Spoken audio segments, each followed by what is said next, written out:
আমি সৌমি। বাঙালির 12 মাসে তার পার্বণ বলে একটা কথা খুবই প্রচলিত আছে। সেই পার্বণের মধ্যে সবচেয়ে অন্যতম যে পার্বণটা সেটা হচ্ছে আমাদের দুর্গাপুজো।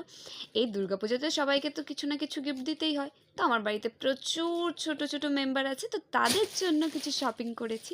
আজ আমি একটা ড্রেস দেখাবো, যদি বা সেটার লিঙ্ক চাইলে আমি তোমাদের দিতে পারবো না, কারণ সেটা অফলাইন থেকে কেনা।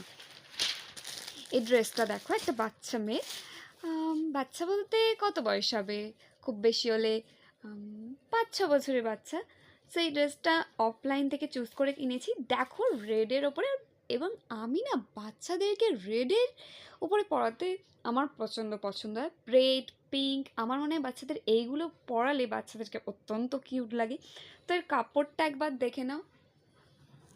মেবি ক্যামেরার জন্য এর কালারটা একটু এরকম লাগছে, কিন্তু এর কালারটা না সামনে থেকে অত্যন্ত সুন্দর। ক্যামেরায় কালারটা একটু পিঙ্ক টাইপসের লাগছে, বাট এটা পুরো রেড কালার। আর কালারটা এত সুন্দর, একবার দেখলেই তোমাদের পছন্দ হয়ে যাবে। আর দেখো সামনে একটা সুন্দর কলার দেওয়া আছে, যার জন্য এই জামাটার যে স্টাইলটা না আমার অত্যন্ত ভালো লেগেছে। আর এই এখন বাচ্চাদের এই স্টাইলের জামাগুলো তো এখন উঠেছে, এই সামনে কুচি দেওয়া। আর কাপড় নিয়ে তো কোনো কথা হবে না, বাচ্চারা পরলেও আরাম পাবে। সো আজ এই পর্যন্ত। লিঙ্ক চেয়েও না প্লিজ কেউ, কারণ লিঙ্কটা আমি দিতে পারবো না, অফলাইন থেকে কিনা। Bye bye.